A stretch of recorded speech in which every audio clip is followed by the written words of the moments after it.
ટ્વીટની મને હમણાં જાણકારી મળે એ બારામાં મારે વધારે કાંઈ કહેવાનું નથી। મારો મુખ્ય મુદ્દો આજની તારીખમાં ખેડૂતોનો છે। ટ્વીટ કરતાં પણ આ મુદ્દો મોટો ખેડૂતોનો છે। ટ્વીટની અંદર એણે ઉલ્લેખ કર્યો છે કે એક દીકરીની હાય લાગી, ભૂતકાળમાં કંઈ બનાવ જિલ્લાની અંદર બનાવ બન્યા હશે એ બારામાં ટ્વીટ થયું હશે, પણ એ દીકરી કરતાં કેટલી બેન દીકરીઓ આજે ખેતરમાં કામ કરે છે, કેટલા મા બાપો ખેતરની અંદર મજદૂરી કરે છે।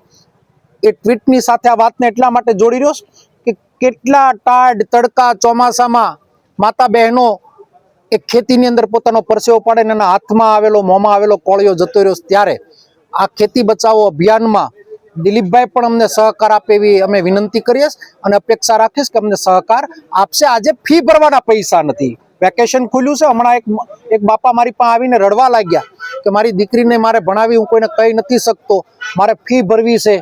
આ કરુણતા કેટલી ગંભીર છે એ ગુજરાત સરકારને સમજવાની જરૂરિયાત છે।